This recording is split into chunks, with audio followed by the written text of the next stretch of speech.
तो बिहार में जमहूरियत का जश्न जारी है। पहले मरहले के तहत 16 अजला की 71 सीटों पर पोलिंग हो रही है। लगातार अपने नुमाइंदों से जुड़ने की कोशिश कर रहे हैं और मुख्तलिफ पोलिंग स्टेशंस का आपको नजारा भी दिखा रहे हैं। सोशल डिस्टेंसिंग पर अमल किया जा रहा है। इस वक्त हमारे साथ हमारे नुमाइंदे महफूज आलम एक बार फिर से जुड़ चुके हैं। महफूज आलम, आपके हमरा कुछ वोटर्स मौजूद हैं, उनका क्या कुछ कहना है, किन मुद्दों के तहत आज वो पोलिंग बूथ्स पर पहुंचे हैं और क्या वो चाहते हैं आने वाले दिनों में, आने वाले 5 सालों में बदले? देखिए सना, अब गया के मुख्तलिफ पोलिंग बूथों पर लोगों की कतारें जो है लगनी शुरू हो गई है। लोग अपने हक रायदही का इस्तेमाल करने आ रहे हैं। हम सीधे जो है बात करने की कोशिश करते हैं। आप लोग वोट डालने आए हैं, क्या मुद्दे रहेंगे, क्या सोचा है, कुछ सोचा है? अभी तो कुछ नहीं सोचा है। गया में जो है, गया में कितना काम हुआ है, कुछ बताएंगे? क्या थोड़ा बहुत हुआ और क्या होगा। तो आप देखिए कि काफी लोग हैं, इधर भी कुछ लोगों से हम बात करने की कोशिश करते हैं। आप लोग बताएं भाई, गया में जो है जाहिर है आज जो है जमहूरियत का ये सबसे बड़ा त्यौहार है। क्या सोचा है, कुछ सोचा है आप लोगों ने? बुनियादी सवाल पे वोट करेंगे या गया में क्या बदलाव हुआ है, कुछ बताएं। क्या बताएं सर, आप बताइए। वहाँ दीजिए ना सर। आमतौर पे लोग कुछ कहते नहीं हैं। आप बताएं साहब, कुछ कहना चाहेंगे? गया में कितना काम हुआ है, बदलाव गया में जो है डेवलपमेंट का? 90 का सब औरत लोग जाहिल है। इधर आइए, इधर आइए। सीरियल नंबर लिखने नहीं आ रहा है, सीरियल नंबर लिखने नहीं आ रहा है। 1 घंटा लेट से वोटिंग शुरू हुआ है। आपने वोट डाला है? अभी डाल के आ रहे हैं।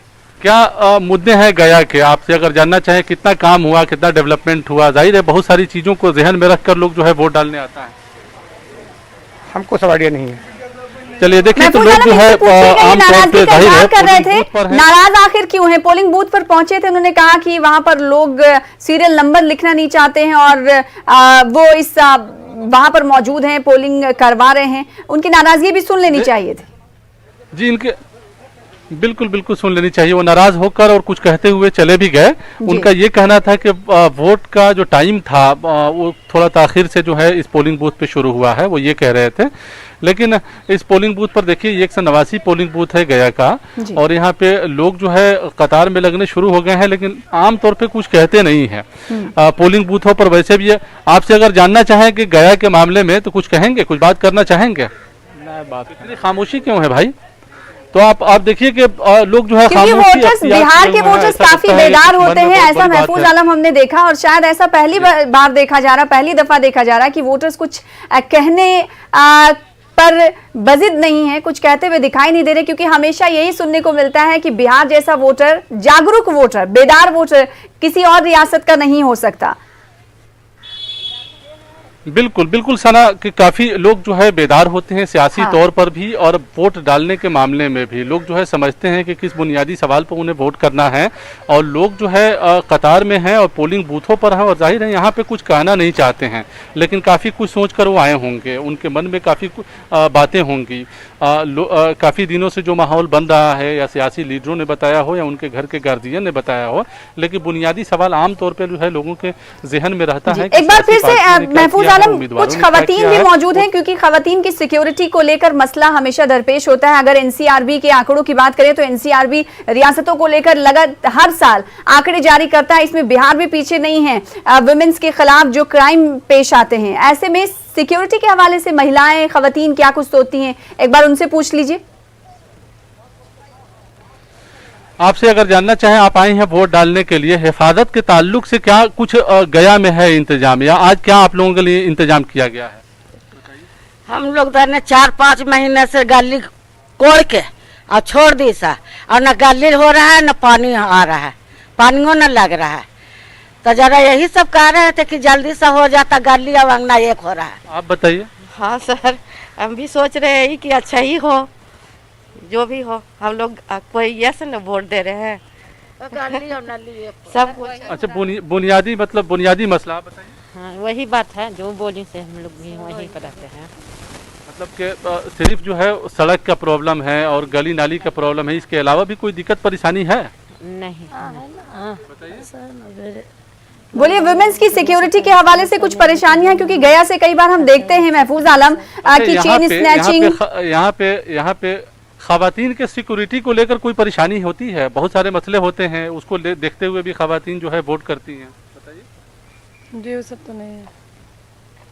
चलिए, तो आपने देखा कि यहाँ पे लोग आमतौर पे कुछ कहना नहीं चाह रहे हैं। लोग जो है जाहिर है अलग अलग पार्टियों के लोग भी रहते हैं, इनकी अपनी मजबूरियां हैं जो खुलकर नहीं कुछ कह रहे हैं। बिल्कुल। तो लेकिन ये है कि अब जो है जैसे जैसे वक्त गुजर रहा, लोगों का काफिला जो है पोलिंग बूथों पर पहुंच रहा है, ये कहा जा सकता है कि वोटिंग परसेंटेज बढ़ाने की बात तमाम लोगों ने अपील की। महफूज आलम, अगर 2015 की हम बात करें तो जेडीयू और आरजेडी ने मिलकर चुनाव लड़ा था, इंतखाब लड़ा था, और पहले मरहले की 71 सीटों में 46 सीटें इन दोनों पार्टियों के खाते में गई थी। अगर सिंगल बात करेंगे तो आरजेडी ने 25 सीटें अपने खाते में की थी, तो वहीं जेडीयू के खाते में 21 सीटें गई थी। लेकिन इस बार सियासी इक्वेशन, तस्वीर बिल्कुल बदली हुई है। जो साथी थे वो दुश्मन बनते हुए दिखाई दे रहे हैं। और ऐसे में अगर इस बार के इंतखाबात की हम बात करें तो क्या लगता है कि जब दोनों पार्टियां मद्दे मुकाबिल होकर एक अजीम इत्तेहाद है और अजीम इत्तेहाद होने के अलावा एनडीए सामने है, तो वहीं कई अलायंस भी सामने हैं, तो क्या नहीं लगता कि कई एक ऐसे असेंबली सीट्स हो सकते हैं जहां पर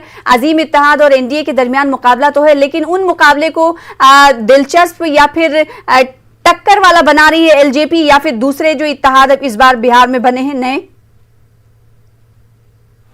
बिल्कुल सना, इसमें कोई दो राय नहीं है कि गुज़िश्ता असेंबली इंतखाबात के अलग सियासी समीकरण थे और अब अलग अलग पार्टियों का अपना इत्तेहाद था। जेडीयू जो है आरजेडी के साथ इंतखाब लड़ी थी और उनका जो अपना आधार वोटर है बड़ी तादाद में जो है वो जीते थे और हुकूमत बनाया था उन्होंने। लेकिन इस बार सियासी मंजरनामा बदल गया है। जेडीयू जो है बीजेपी के साथ है, आरजेडी जो है वो अलग से इंतखाब लड़ रही है अजीम इत्तेहाद के साथ। कांग्रेस पार्टी और बाकी लोगों के साथ मुश्तरका तौर पर जो है उसने इत्तेहाद बनाया है सीपीआई वगैरह के साथ। और एनडीए में जो है जीतन मांझी हैं, मुकेश सहनी हैं, बीजेपी हैं और जेडीयू हैं। तो एक तरह से कहा जाए कि सब सियासी पार्टियों के अपने बिहार में आधार वोट हैं और उस आधार वोट के बुनियाद पर ही कोई सियासी पार्टी एक दूसरे से इत्तेहाद बनाती है। कहा यह जा सकता है बिल्कुल यकीन से कि बिहार के ज़्यादातर सीटों पर अजीम इत्तेहाद और एनडीए के बीच में सीधे तौर से फाइट है। लेकिन बिहार में जो दूसरे अलायंस बने हैं उन अलायंस का भी अपना एक वजूद अपने अपने इलाके में है, इससे ये कहना बिल्कुल सही है। और ख़ास तौर से अगर कोसी में देखें तो पप्पू यादव की पकड़ वहाँ पे है। सीमांचल में जो है असदुद्दीन वैसी जो है सियासत कर रहे हैं काफ़ी दिनों से। उपेंद्र कुशवाहा जो है इस हलके में जहाँ आज इंतखाब हो रहा है, इन 71 असेंबली हलकों में कई ऐसे मकामात पर उनकी अपनी पकड़ है। तो जाहिर है अजीम इत्तेहाद और एनडीए के दरमियान कहीं ना कहीं जो ये नए अलायंस जो बने हैं वो अपनी पकड़ मजबूत बनाने की और अपनी ज़मीन बनाने की कोशिश में जुटे हुए हैं और उन्हें यकीन है कि कहीं ना कहीं से उनको कामयाबी में मिलेगी और ये कोशिश भी उन्होंने किया है। तो ये कहा जा सकता है कि अजीम इत्तेहाद और एनडीए के दरमियान ज्यादातर सीटों पर फाइट है। और लेकिन इस सिनेरियो से एलजेपी को भी दूर नहीं रखा जा सकता, क्योंकि हो सकता है कि मारी हुई बाजी को पलट दे एलजेपी और ये सबसे बड़ा नुकसान एनडीए के लिए हो सकता है। बिल्कुल सना, एलजेपी के अलग से इंतखाब लड़ने से चूंकि चिराग पासवान और लोक जनशक्ति पार्टी ने बिहार की सियासत में एक ऐसा बिसात बिछाया है जिस पर जो है जेडीयू के खास तौर से सियासी लीडर जो है घबराए हुए हैं, परेशान हैं। जेडीयू जो है अलग से इंतखाब लड़ रही है, मरकज में जो है जेडीयू बीजेपी के साथ है, सूबे में जो है वो बीजेपी और जेडीयू के अगेंस्ट खड़ी हो गई है। हालांकि चिराग पासवान ने ये कहा है कि वो बीजेपी के साथ हैं, अलायंस में नहीं है, लेकिन बीजेपी को हिमायत करेंगे, जेडीयू के वो खिलाफ हैं। तो आप देखेंगे कि जेडीयू के उम्मीदवारों के खिलाफ एलजेपी ने अपना उम्मीदवार खड़ा किया है, तो कहीं ना कहीं जेडीयू को इसका नुकसान होगा, इससे इनकार नहीं है। इसके अलावा जेडीयू ने 2005 में जो चुनाव हुआ था, जब जेडीयू जो है एलजेपी के पास 29 सीटें आई थी और एलजेपी जो है किंग मेकर की हैसियत बिहार में बन गई थी। उसी के पास जो है वजीर आला को बनाने का एक तरह से कहीं चाबी था, लेकिन फिर दोबारा जो है बिहार में इलेक्शन हुआ और उसके बाद नीतीश कुमार फिर सत्ता में आए। तो एक तरह से कहें एलजेपी उस माहौल को बनाने की कोशिश कर रही है कि एक बार फिर से कहीं ना कहीं जो इक़्तिदार की चाबी है वो एलजेपी के पास है। हालांकि ये इतना आसान नहीं होगा एलजेपी के लिए कि वो पुराने दिनों को फिर से जो है बरकरार रख पाए, लेकिन ये ज़रूर है कि जो उनका मकसद है और जो बार बार ये ऐलान करते रहे हैं कि बिहारी फर्स्ट और बिहार फर्स्ट का नारा देकर वो ये ऐलान करते रहे हैं कि नीतीश कुमार काम नहीं किए हैं या जेडीयू के खिलाफ जो है उनका उम्मीदवार मैदान में उतरेगा, तो ऐसा लगता है कि चिराग पासवान जेडीयू के उम्मीदवार को हराने के लिए मैदान में जाएंगे, जीतने के लिए शायद न जाएं, क्योंकि उनको भी मालूम है कि उनका आधार वोट कितना है। और उनकी बातों से और उनके बयानात से ये भी वाज़े तौर पर पैगाम सामने आ चुका है। तो ऐसा लगता है कि अगर एलजेपी अलग से इंतखाब लड़ रही है तो किसी पार्टी को ज़्यादा नुकसान होगा तो वो जेडीयू है। जी सर, बिल्कुल। और शुरुआती दौर में बिहार के अवाम जो थे, वोटर्स थे, उनमें कंफ्यूजन भी दिखाई दे रहा था, लेकिन किसी हद तक ये कंफ्यूजन दूर हो चुका, क्योंकि बार बार चिराग पासवान ने साफ कहा कि उन्हें परेशानी और सिर्फ परेशानी नीतीश कुमार से है, बल्कि बीजेपी के करीब ही हैं और वो रहेंगे। अगर मौका पड़ा तो वो बिहार में बीजेपी के साथ मिलकर चुनाव भी चुनाव में यानी सरकार भी बना लेंगे।